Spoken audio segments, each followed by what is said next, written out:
Question है हमारे पास 6.4 exercise में। यदि त्रिभुज के शीर्ष बिंदु दे रखा है हमारे पास ए बी सी मान लीजिए, और त्रिभुज का क्षेत्रफल निकालना, तो कैसे निकालेंगे? बहुत ही ईजिली है।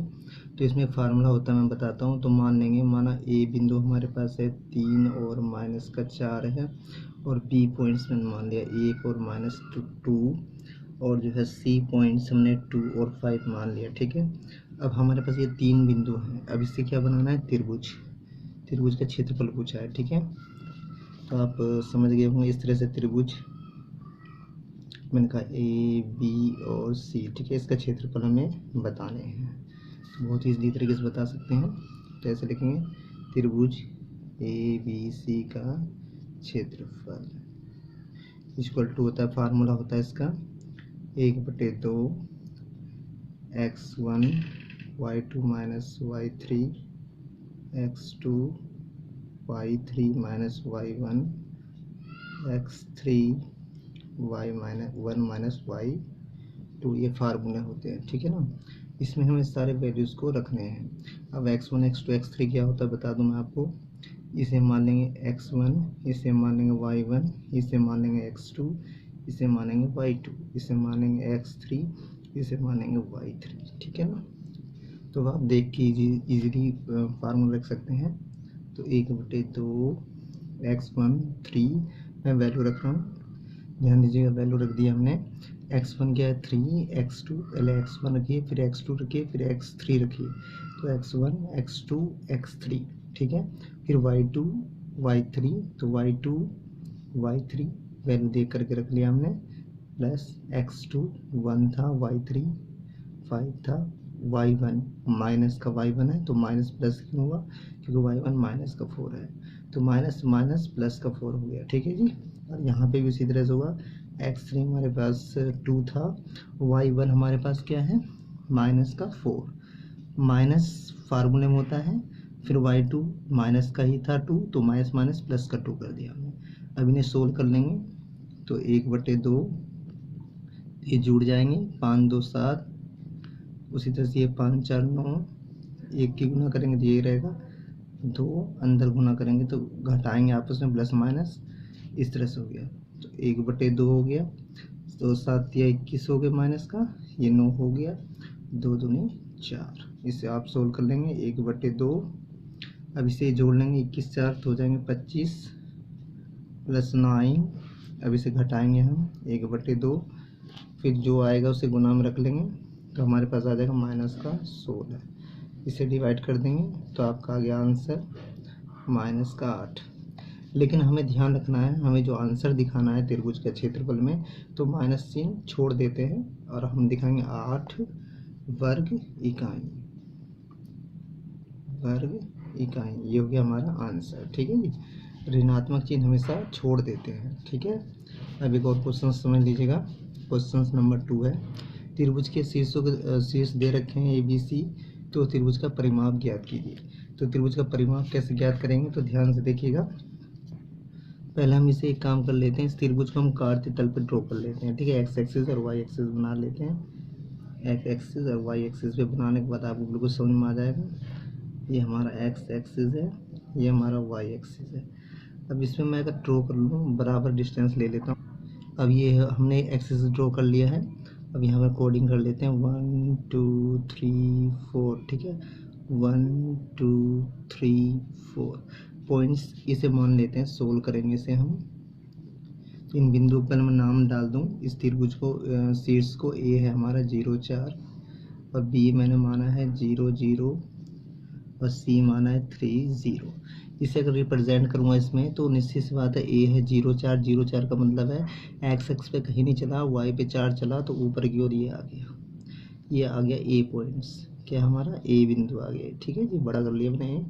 अब आता है बी पॉइंट 0 0 0 0 का मतलब होता है मूल बिंदु, यानी कि ऑर्बिट, इसे बोलेंगे बी, जिसका कोऑर्डिनेट होता है 0 0। ठीक है, अब आगे सी पॉइंट है 3 0। 3 0 का मतलब है एक्स एक्स पे 3 है और वाई एक्स पे कहीं नहीं चला, ऊपर ना नीचे, तो सी पॉइंट, इसका नाम हो गया 3 और 0। अब आप देखेंगे इसे अगर मिला दिया जाए इस तरह से, तो ये कैसा त्रिभुज बन जा रहा है? ये बन जा रहा है हमारा समकोण त्रिभुज बन जा रहा है। ठीक है, तो समकोण त्रिभुज का अगर परिमाप पूछे तो तीनों भुजाओं का योग, कभी समकोण त्रिभुज कोई भी त्रिभुज उसका परिमाप पूछा जाता है तो तीनों भुजाओं का योग होता है। तो अब तीनों भुजाओं की दूरी निकालेंगे। अगर मैं BC, ये C है, अगर मैं BC लेंथ की बात करूँ तो कितना दूरी है इसकी, अगर ये दूरी टोटल पता करें तो कितनी है, तो 3 है। टोटल कितनी है, 3 इकाई। अगर मैं बात करूँ आपसे कि AB, ये A है, A से लेकर B तक की दूरी कितनी है, तो आप बता देंगे 4। y एक्स पे चली गई दूरी, टोटल यहाँ से हम लोग कितनी दूरी है, 4 है। क्लियर। और यहाँ से यहाँ तक चली हुई कितनी दूरी है, x एक्स पे 3 है। तो हमारा 2 तो क्लियर हो गया। अब हमें AC निकालना है, कर्ण निकालना है, ठीक है ना। तो पाइथागोरस से निकाल लेंगे, ठीक है। तो ध्यान से देखिए, यहाँ पे हम लिखेंगे कि त्रिभुज ABC कैसा है, समकोण, समकोण त्रिभुज है, ठीक है। तो ध्यान दीजिएगा, समकोण त्रिभुज हो गया, ये हमने लिख दिया। BC हमने बता दिया है 3, और हमने बता दिया, अब BC हो गया। लम्ब हमारा क्या था, AB, लम्ब हमारा क्या है, AB, यहाँ डाल देते हैं AB। AB कितना हो गया हमारा, 4 हो गया। तो अब इसमें कर्ण निकालना, तो कर्ण मैंने कह दिया पाइथागोरस प्रमेय से निकाल लेते हैं कर्ण। तो AC जब भी हम निकालेंगे कर्ण, AC कहलाएगा इसके अंदर A और C। तो उसमें AB का वर्ग कितना है, 4, 4 का वर्ग। BC कितना हमारे पास है, 3 का वर्ग। इसे सोल्व करेंगे तो 4 चौक 16, 3 3 9, और जुड़ के हो गए हमारे पास 25। 25 को बाहर निकालेंगे तो आ गया 5 इकाई, ठीक है जी। सारी इकाई में ले लिया हमने।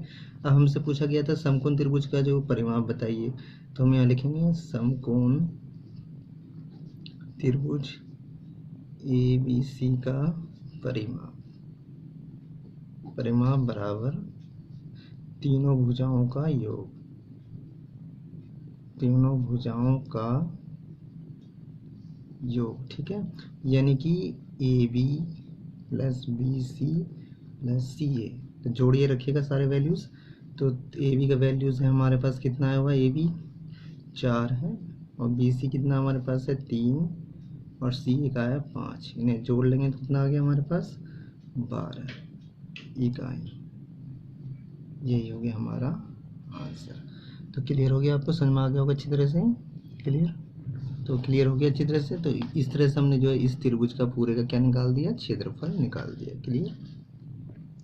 नेक्स्ट क्वेश्चन देखिए, यदि किसी त्रिभुज का क्षेत्रफल दे रखा है और उसके शीर्ष के निर्देशांक भी दे रखे हैं, तो हमें x का मान बताना है। तो कैसे करेंगे इस सवाल को, तो बहुत ही आसान है। तो त्रिभुज के शीर्ष जो बिंदु दे रखे हैं उसे मैं मान लेता हूँ, पहले लिख देता हूँ कि माना त्रिभुज ABC का जो है क्षेत्रफल जो इन्होंने दे रखा है उसे लिख लेते हैं। वो है हमारे पास 15/8, 15/8 है वर्ग इकाई। और शीर्ष क्या है हमारे पास, त्रिभुज का जो शीर्ष है वो क्या है, हम उसे मान लेते हैं। तो लिख लिया मैंने, त्रिभुज के शीर्ष A क्या है 3 - 7/2, B क्या है x - 1, C क्या है 5/2 और 3/2। तो अब इसमें अब x का जो मान ज्ञात करना है वो कैसे ज्ञात करेंगे, तो त्रिभुज के जो क्षेत्रफल का फार्मूला अप्लाई करेंगे यहाँ पे। तो त्रिभुज ABC का क्षेत्रफल, त्रिभुज ABC का क्षेत्रफल का ही फार्मूला लगा देंगे। त्रिभुज ABC का क्षेत्रफल बराबर होता है 1/2 x1 y2 - y3 x2 y3 - y1 plus x3 y1 - y2, ठीक है। अब इसके अंदर जो क्षेत्रफल है उसे बराबर में रखेंगे, 15/8 दिया हुआ है। अब इसके आगे आप इसका जो वैल्यू पुट कर लेंगे x1 x2 x3 का। तो इसमें बता दो क्या हाँ है, ये है हमारा x1, ये होता है y1, ये x2, ये y2, ये x3 होता है, ये y3 होता है, ठीक है। तो इनमें से देख करके आप यहाँ वैल्यू रखेंगे। तो मैं रख रहा हूँ वैल्यू, तो ध्यान दीजिएगा मैंने वैल्यू रख लिया है। ये है x1 3 है, x2 है हमारे पास xc है, x1 3 है, x2 xc है, और x3 हमारे पास 5/2 है, ठीक है। पहले मैंने x1 x2 x3 का वैल्यू रख लिया। फिर उसके बाद y2 क्या है, यहाँ देखिएगा -1, y3 कितना है 3/2, फिर y3 कितना है 3/2, और फिर y1 कितना है हमारे पास -7/2। तो माइनस माइनस प्लस हो गया 7/2, ठीक है, प्लस x3 हो गया हमारे पास। फिर उसके बाद y1 कितना है हमारे पास, y1 है -7/2, y2 कितना हमारे पास -1। तो एक सूत्र में ऑलरेडी माइनस होता है तो माइनस माइनस प्लस हो गया, ठीक है। अब इसके नीचे 1 मान के सभी का एलसीएम लेके सोल्व करेंगे अंदर। सोल्व करेंगे तो एलसीएम 2 ले लेंगे अंदर, तो अंदर बचेगा 2 एकम 2 माइनस का 3, इस तरह से हो जाएगा। एक्स ऐसे ही रहेगा, एलसीएम 2 हो गया तो ये दोनों जुड़ जाएंगे, 10 हो गए प्लस 5/2, अंदर एलसीएम लेंगे 2 माइनस 7, 2 एकम 2, इस तरह से करते चले जाएंगे।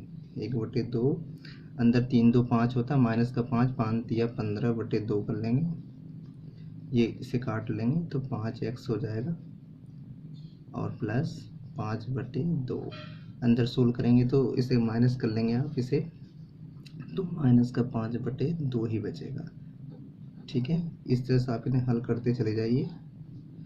-15/2 प्लस 5x, ये minus minus plus minus plus, ये प्लस माइनस माइनस, 5 पंजे 25/2 दूनी 4, इसके अंदर गुना कर लिया हमने। आगे चलते हैं। अब उसके बाद हमें क्या करना है, इधर जो 15/8 था उसे लिखते चलना है। ठीक है, आप चाहते उसे यहीं काट सकते हैं, 2 से 2 चौका 8 बार में, तो ये हो गया 15/4 हो गया। अब यहाँ पे क्या बचा है उसे देख लेते हैं, एलसीएम इसे ले लेंगे एक बार में, तो ये हो जाएगा 4, इस तरह से। अब 4 हो गया तो भाई, अब 4 हो गया, 2 से इसे भाग करो, 2 बार में कटेगा तो 15 दूनी 30, प्लस 4 से 1 से काटेंगे 4 को, 4 बार में कटेगा, 4 पंजे 20x, ये तो 25 ही रहेगा। ठीक है, क्योंकि एक बार में कट गया।